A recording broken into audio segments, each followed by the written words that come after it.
noches, qué gusto para mí poderlos saludar en este martes 30 de marzo del 2021. Hoy vamos a hablar un poco sobre lo que representa históricamente esta conmemoración de la Semana Santa. ¿En qué consiste la Semana Santa y por qué se le rinde un tributo a nuestro Jesús que pasa de una celebración como es la entrada a Jerusalén, que ha sido el Domingo de Ramos, a una crucifixión, pero sobre todo a una resucitación en donde muere por nuestros pecados? Hoy voy a hablar con una de las personas más calificadas en historia. Me refiero al licenciado Marvin Aguilar Umaña, gestor cultural, analista político, observador de la realidad. ¿Qué tal? Buenas noches, José Luis, y un saludo a la audiencia de TVO. Siempre un gusto estar en tu espacio, y aquí estamos pues para hablar un poco de historia, ¿verdad? Marvin, cuéntame, ¿cómo se prepara San Miguel para los días más importantes de la pasión, muerte y crucifixión de nuestro Señor Jesucristo?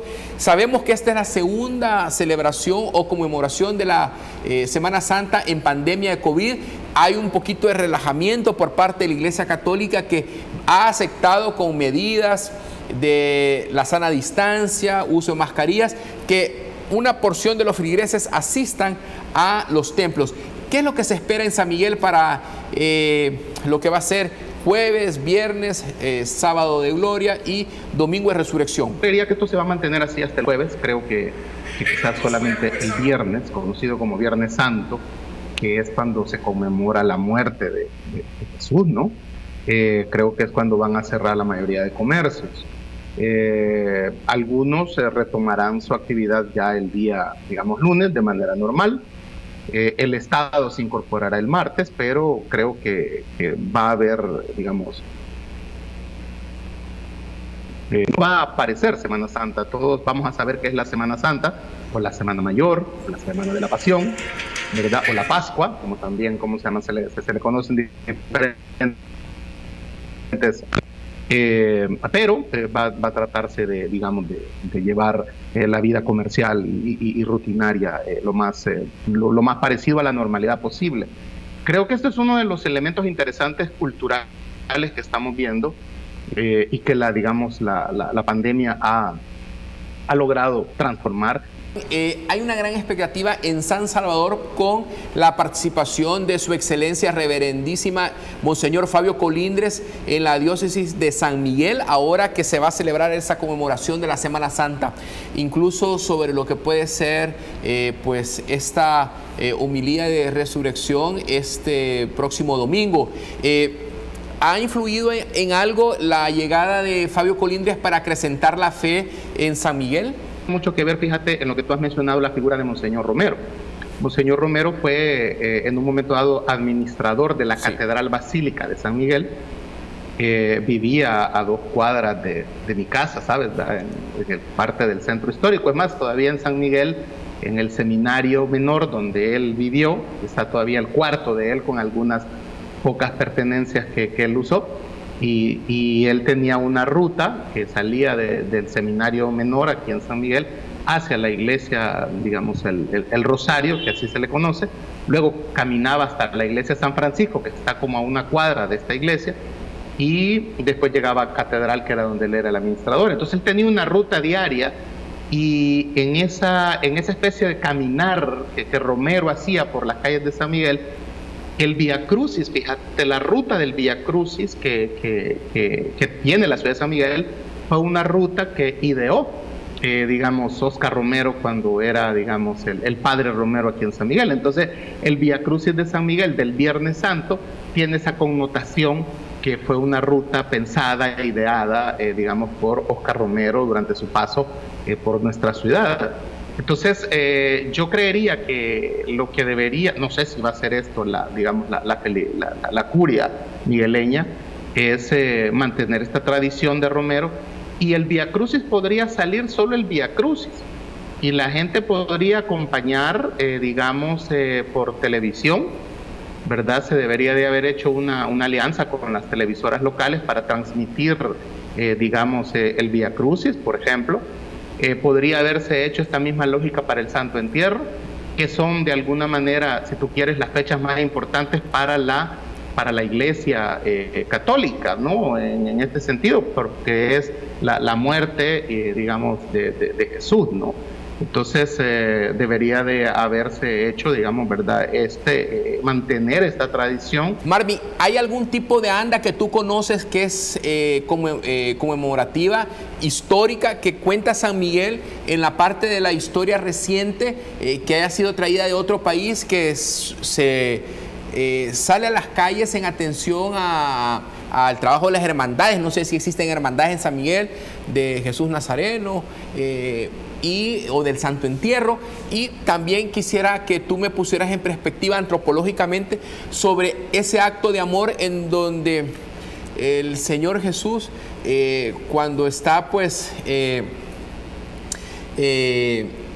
a espera de sus captores, en un momento dado le pide al Dios Padre que si puede pasar de largo este cáliz tan duro que va a ser pues el dolor que va a significar la crucifixión, y al final él dice: hágase su voluntad, en atención de un sacrificio por los pecados de la humanidad. Que es la del Jueves Santo, ¿no? La que se conmemora cuando es capturado. El Monte de los Olivos.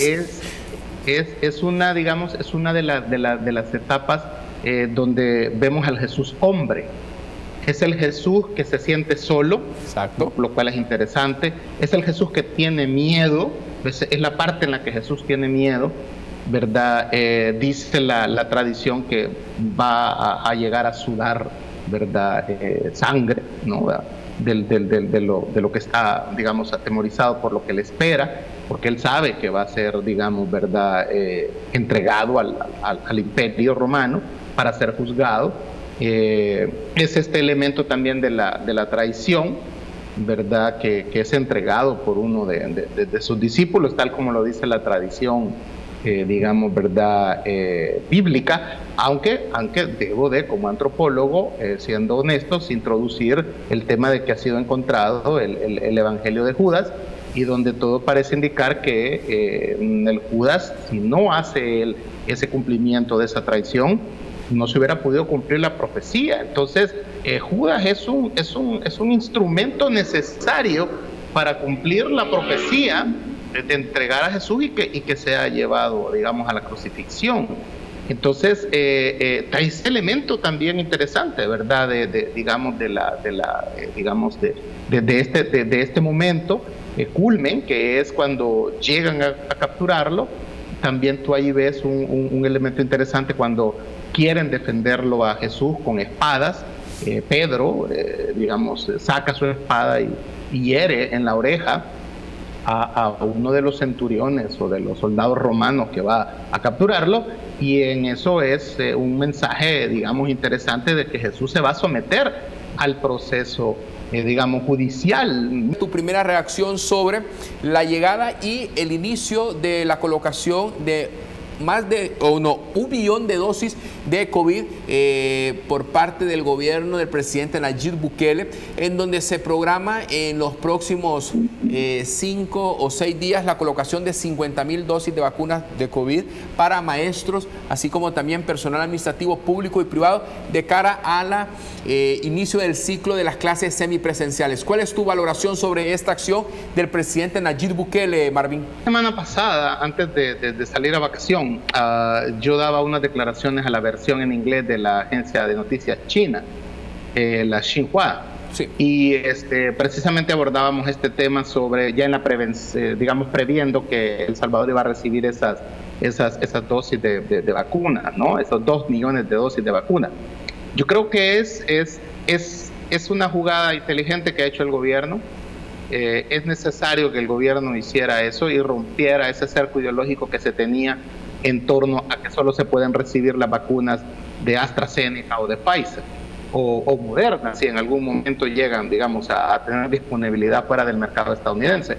Y esto tiene que hacerse así porque en estos momentos el mundo tiene un retraso en la vacunación, precisamente porque las farmacéuticas están abasteciendo a los países del primer mundo y están dejando, digamos, sin vacunas a los países pobres, y en este caso El Salvador, ¿no? Entonces, sin embargo, tanto Rusia como China tienen ya la disponibilidad de tener vacunas, de poderlas dar incluso a crédito, ¿verdad? Hacer donativos una parte, incluso la vacuna rusa puede ser trasladada en polvo. Entonces, el gobierno de El Salvador creo que ha hecho lo correcto, porque no puedes estar atado a las farmacéuticas occidentales, en este caso AstraZeneca, BioNTech, ¿verdad? Pfizer o Moderna. No puedes estar atados hasta que ellos decidan enviarte, la cantidad de vacunas que necesitas. Unos críticos al gobierno habían dicho, y te voy a decir, y con justa razón, que de seguir así nos íbamos a tardar hasta 7 años para vacunar a toda la población. Entonces creo que lo que ha hecho el gobierno es la acción más oportuna, pensando en la salud de la gente, porque hay 2 ejemplos de éxito en vacunación. Una es Israel, ¿verdad? Pero Israel ha desarrollado ellos mismos su vacuna, y la otra es Chile, que logró hacer un avance significativo en su vacunación, específicamente porque le llegaron aproximadamente ya 12 millones de dosis de la vacuna china, que es la que se está, inyectando en Chile. Entonces, el actual ejemplo de éxito de vacunación es el gobierno de Sebastián Piñera, ¿no? Entonces, creo que si se quería avanzar aquí, ya que se van a abrir las escuelas al retorno de la vacación de Semana Santa, entonces lo que el gobierno ha hecho de recibir las dosis de estos 2 millones de la vacuna china es lo correcto. La vacuna china puede ser usada entre personas de 18 años a personas de 59 años, ha sido probada su eficacia, no tiene mayores, efectos secundarios que el pinchazo que te van a dar cuando te vacunen. Está siendo usada ya con éxito en países como Serbia, dentro de la Unión Europea, y Serbia se ha tenido que recibir esta vacuna de China debido a que la Unión Europea está acaparando las vacunas para ciertos países, y el atraso de AstraZeneca. Y a eso sumarle también que hasta ahora ni la vacuna rusa ni la vacuna china han sido acusadas de efectos secundarios graves, como sí lo ha hecho la vacuna de AstraZeneca, la vacuna de Pfizer. Y en este sentido, creo yo que menciono este ejemplo porque ha habido toda una mala publicidad y una mala propaganda a la vacuna china y a la vacuna rusa, que me parece, injustificada, porque tanto la revista Lancet, que es una revista de prestigio científico que avala la comunidad científica mundial, ha establecido que la vacuna china, la Sinovac, ¿verdad?, o la coronavirus, que así se le llama también la vacuna china, son efectivas y no produce mayores, efectos secundarios. Entonces, la ha distribuido millones de dosis en África, que es un continente que no le interesa a nadie, que siempre lo dejan de último. Entonces, China está haciendo algo que se conoce ya en la geopolítica como la diplomacia de las vacunas. En ese sentido, El Salvador ha sido beneficiado con eso, y me parece que es correcto lo que el gobierno ha hecho, porque había barreras ideológicas de decir, bueno, esperemos a que Estados Unidos nos mande la vacuna, pero para mientras sigue muriendo la gente, José Luis. Me parece increíble que en El Salvador siga muriendo gente por coronavirus cuando hay posibilidad de tener la vacuna china o la vacuna rusa, ¿verdad? Y quizás más adelante la vacuna cubana cuando la desarrollen, y quizás también más adelante cuando se abra al mercado privado la vacuna de Pfizer, la vacuna de Moderna, que la puede vender el sector privado de El Salvador cuando ya se deje comercializar la vacuna, ¿no? Que haya más,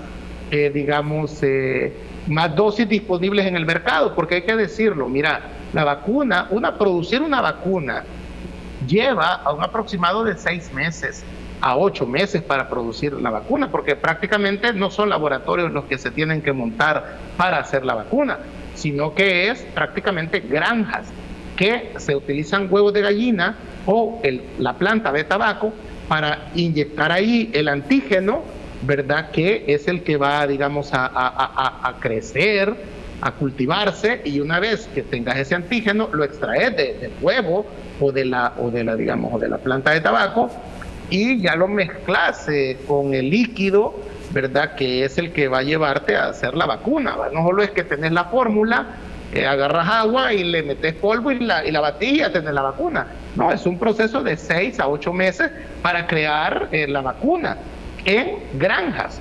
Entonces, en este sentido, AstraZeneca, Pfizer, Moderna, todos ellos están, digamos, pensando en abastecer el mercado estadounidense. Marvin, políticamente ya pasaron las elecciones. Sin embargo, este impacto de la llegada de este 1 millón de vacunas de China ha generado opiniones que han sido confrontadas en redes sociales y hasta descalificadas. Me refiero a Marcos Rodríguez, el secretario de Transparencia del gobierno del señor Salvador Sánchez Serén, y de la exdiputada Lorena Peña, actual asesora del grupo parlamentario del FMLN y de la Comisión de Hacienda en la Asamblea, en donde han considerado que la llegada de este 1 millón de vacunas es gracias a la apertura de relaciones diplomáticas entre el gobierno del profesor Salvador Sánchez Serén y China. Esto prácticamente ha sido muy cuestionado. No sé qué valoración tienes tú sobre este posicionamiento político de estos dos exdirigentes del Frente Farabundo Martí para la Liberación Nacional, tratando de, no sé cómo decirle, de tener réditos políticos actualmente. Vamos a ver, yo fui uno, si tú te recuerdas, en su momento uno de los grandes promotores públicos de que El Salvador debería de establecer relaciones diplomáticas con la República Popular China. Y yo soy un gran amigo de la República Popular China. He estado varias veces en su país, invitado por el gobierno chino, estudiando la cultura china y estudiando el proceso político que vive China y el proceso de, digamos, industrialización chino. Y he ido a ver cómo ellos han sacado de la pobreza a 700 millones de habitantes. Entonces, si hay alguien que está al tanto del tema chino, soy yo, ¿cómo se llama? He establecido la necesidad de entender algo en geopolítica, y es que Estados Unidos ya no es, digamos, el único líder mundial hegemónico en nuestro planeta. Estados Unidos ahora comparte esa unipolaridad que teníamos, que solo era Estados Unidos, hoy la comparte con Rusia y con China. Estados Unidos es una potencia financiera, pero China es una potencia económica y Rusia es una potencia militar. Entonces, Estados Unidos no invade Venezuela, por ponerte algo así, hablando de geopolítica, no porque no quiera, sino que porque China y Rusia le han dicho que si invade Venezuela, va a intervenir Rusia y va a intervenir China. Entonces, Estados Unidos no va a desarrollar un conflicto de proporciones internacionales atrás de su frontera en la América Latina. Pues vamos a entrar en el debate de que la ayuda china es gracias al FMLN. Podríamos decir que se tardaron demasiado en abrir relaciones diplomáticas con China, y hay que decirlo, porque ellos recibieron también ayuda de Taiwán, así como la recibió Arena, ¿verdad? Entonces, te voy a recordar algo, la cadena nacional o los programas de radio que el presidente Funes tenía, si tú te acuerdas, los días sábados los pagaba la República de Taiwán. Entonces, eso es lo que deberían de decir también los del FMLN, si van a explicar que ellos hicieron relaciones diplomáticas con China Popular, ¿por qué no las hacían si también recibían favores de Taiwán? Entonces, yo creo que debería el FMLN de ser más serio a la hora de querer saludar, digamos, algún evento, ¿no? En el que ellos hayan participado. Y otra cosa, es que le competía al gobierno, al Ejecutivo, establecer relaciones diplomáticas con China. Muy por el contrario, yo diría que el presidente Bukele tuvo la decisión, la firmeza de mantener las relaciones diplomáticas con China a pesar de la gran presión de sectores económicos vinculados a Arena para que rompiera con China Popular y volviera con Taiwán. Si va a hablar, debería también de decir que recibió ayuda de Taiwán, ¿verdad? Y que por eso se tardó en establecer las relaciones diplomáticas con China Popular, que fueron mal establecidas, que fueron ocultas, y que el presidente Bukele tuvo la oportunidad de decidir volver con Taiwán o quedarse con China Popular, e inteligentemente debo de decir, yo fui uno de los pro China dentro del movimiento de Nuevas Ideas. Tengo, ¿verdad?, una serie de columnas para establecer de que hoy el mundo es tripolar, José Luis, ya no es unipolar, es tripolar. Al final de este siglo, la primer potencia del mundo ya no va a ser Estados Unidos, va a ser China. Interesante. Entonces no podemos estar ignorando esa realidad económica y geopolítica Marvin, como país. Me gustaría una visión antropológica porque he escuchado durante el fin de semana a muchos salvadoreños que han tomado la decisión de vacunarse, pero hay 2, 3 opiniones que tienen dificultades para entender el beneficio de la vacuna, los efectos de la vacuna, y sería importante superar cualquier tipo de creencia o paradigma que la vacuna la asocian como que les va a dar COVID. Por el contrario, me gustaría motivarles, ya que tú conoces tanto de esta vacuna de China, para que tengan la confianza primero en las autoridades de salud, segundo en la calidad de la vacuna y su efectividad, que está en un 86-87%, y que pues evita la mortalidad por el COVID en nuestro país. Hay una cuestión importante para que la gente confíe en la vacuna china. Esta vacuna que está llegando a El Salvador, el gobierno chino la ha aplicado a las Fuerzas Armadas chinas y se la ha aplicado también al personal médico chino. Entonces el gobierno chino no inyectaría, digamos, veneno o algo que no sirva a su tropa, a su ejército, teniendo en cuenta que en estos momentos la República Popular China debe de fortalecer precisamente sus Fuerzas Armadas, ¿no? Mantenerlas en estado de alerta por todo lo que representa, por ejemplo, el aumento del territorio en el mar, y también el caso de Taiwán, ¿no? Que China está lista para intervenir militarmente Taiwán si Taiwán declara la independencia, por ejemplo, ¿verdad? El sábado por la tarde en Quintana Roo, que es Tulum, una zona de mucho prestigio, muy exclusiva en México, en donde nuestra compatriota ya tenía prácticamente 4 meses de estar trabajando en un hotel. Era acompañada por 2 de sus hijas y poseía una visa humanitaria. Hemos visto en televisión cómo fue asesinada. Bueno, yo diría de que no es el primer caso de violencia de la policía en México. Digamos, en este sentido ya han habido otras poblaciones, tanto en Guadalajara, en Monterrey, en varios estados, donde la policía, tanto digamos estatal o municipal, se ha visto involucrada en asesinatos tanto de gente joven o estigmatizada como delincuentes, que la policía hace allá. O sea, es decir, en este sentido, creo que el primer paso, que ha sido la destitución o la renuncia del director de esta policía, es un general, y el posterior llevado a juicio los policías involucrados, creo que es lo que debemos de esperar por parte de las autoridades estatales, ¿no? Entonces, y obviamente esto es una violación a los derechos humanos de los migrantes, en el sentido de que nuestros países deben de ser, digamos, piadosos. Voy a utilizar, aprovechando el contexto de la Semana Santa, ¿no?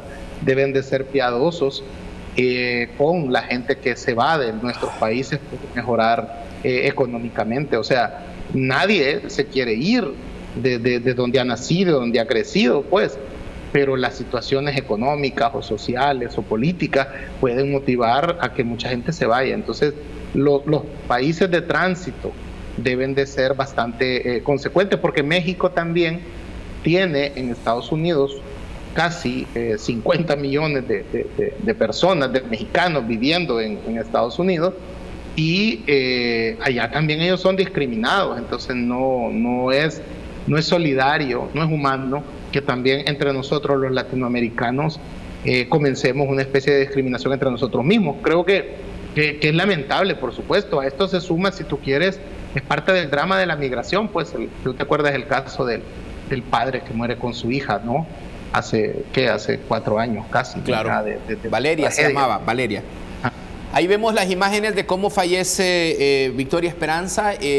Ha habido mucha indignación, Marvin Aguilar Umaña, tanto en México como en nuestro país, y como era de esperar, el presidente de la República ha pedido justicia y ha sido recibido este mensaje por Andrés Manuel López Obrador, en donde dice que tiene vergüenza de su policía.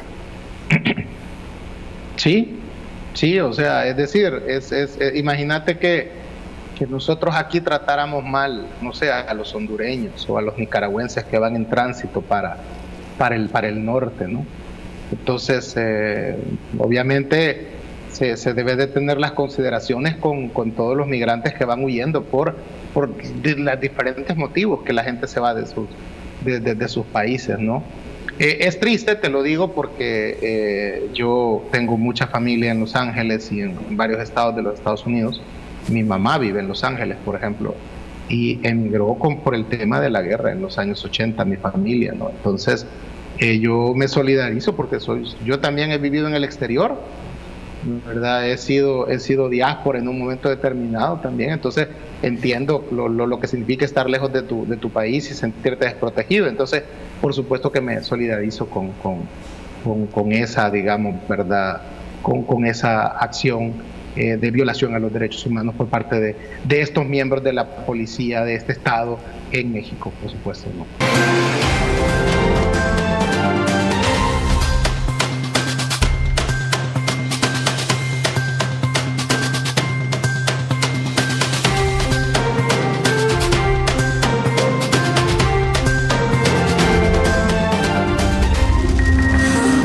Los conceptos vertidos en este programa son responsabilidad de la persona que los presentó.